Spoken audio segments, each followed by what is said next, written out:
வணக்கம் and welcome to அம்மா சமையல் கட்டு. இன்றைக்கி அம்மா சமையல் கட்டு சேனலில் நம்ம உடம்புக்கு ரொம்பவே ஹெல்த்தியான ஒரு ட்ரிங்க் ரெசிபி தான் பார்க்க போகிறோம். அந்த ட்ரிங்க் ரெசிபி எதுலேருந்து பண்ண போகிறோன்னா, நம்ம எல்லோரும் வேணான்னு தூக்கி போடுற இந்த சோள நாரை வச்சு தான் இன்றைக்கி பண்ண போகிறோம். இந்த சோள நாரில் எவ்வளோ ஹெல்த் பெனிஃபிட் இருக்குதுன்னு நமக்கு தெரிஞ்சதுன்னா நம்ம இதை வேஸ்ட் பண்ணவே மாட்டோம்.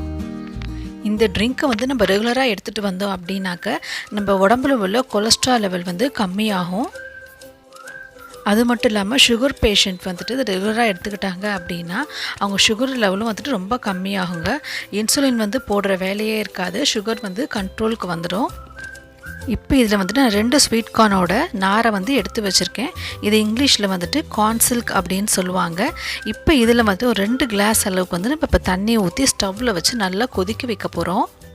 இப்போ நீங்கள் வெயிட் லாஸ் பண்ணணும் அப்படின்னு நினச்சிங்கன்னா இது சூப்பரான ஒரு ட்ரிங்க். இது நீங்கள் காலையில் ரெகுலராக எடுத்துக்கிட்டீங்க அப்படின்னாக்க உடம்பு வேடை நல்லாவே குறையும். நான் 2 கிளாஸ் அளவுக்கு நீங்கள் தண்ணி எடுத்திருக்கேன். உங்களுக்கு இன்னும் 1 கிளாஸ் எக்ஸ்ட்ரா தண்ணி வேணும்னா கூட நீங்கள் இதில் ஊற்றிக்கலாம். இப்போ தண்ணி ஊற்றியாச்சு. இப்போ ஸ்டவ்வில் வச்சு நல்லா அதை கொதிக்க வைக்க போகிறோம். இப்போ இது நல்லா கொதிக்கணும். அதாவது இந்த நாரோட கலர் கொஞ்சம் சேஞ்ச் ஆகி வரும். அது வரைக்கும் இது நம்ம நல்லா கொதிக்க வச்சுக்கலாம். அது மட்டும் இல்லாமல் இதை நம்ம ரெகுலராக எடுத்துகிட்டு வந்தோம் அப்படின்னாக்க நமக்கு சிறுநீரக கல் பிரச்சனையே இருக்காது. அதாவது ஸ்டோன் நமக்கு ஃபார்ம் ஆகாது. இந்த கொதிக்க வச்ச தண்ணியை குடித்தோம் அப்படின்னாக்க நமக்கு டேஸ்ட்டுமே ரொம்ப வித்தியாசமாக இருக்காது, நல்லா தான் இருக்கும். இது ரெகுலராக எடுத்துக்கிறதுனால நமக்கு இதயத்தில் கூட எந்த பிரச்சனையும் வராது. இப்போ பாருங்கள், இது நல்லா கொதிச்சிடுச்சு. இப்போ இதோட கலர் கொஞ்சம் லைட்டாக சேஞ்ச் ஆகி வரும். அந்த ஸ்டேஜில் நம்ம ஸ்டவ்வை ஆஃப் பண்ணிக்கலாம். இதுவே நம்ம டீயாக கூட குடிக்கலாம். அது ஒன்றும் கஷ்டம் கிடையாது. இப்போ நம்ம கொதிக்கிறதுல இந்த தண்ணியிலேயே 2 ஏலக்காய் தட்டி போட்டுக்கலாம். கொஞ்சமாக ஒரு டீஸ்பூன் வெல்லமோ இல்லை நாட்டு சர்க்கரையோ போட்டுக்கலாம். அப்புறம் சின்ன துண்டு இஞ்சி அதையும் தட்டி போட்டோம் அப்படின்னாக்கா நமக்கு டீயும் சூப்பராக ரெடி ஆகிடும். அவ்வளோதான், ரெடி ஆகிடுச்சு. கலர் நல்லா சேஞ்ச் ஆகி வந்திருக்கு பாருங்கள். இப்போ நம்ம ஸ்டவ்வை ஆஃப் பண்ணிக்கலாம்.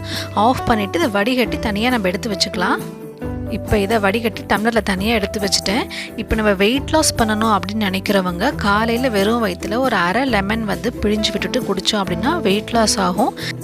மற்றபடி இந்த தண்ணியை நம்ம சும்மா அப்படியே குடிச்சிடலாம். அது நல்லா தான் இருக்கும். உங்களுக்கு சும்மா குடிக்க பிடிக்கலை அப்படின்னா 1 டீஸ்பூன் நம்ம தேன் கலந்து கூட இதை சேர்த்து குடிக்கலாம்.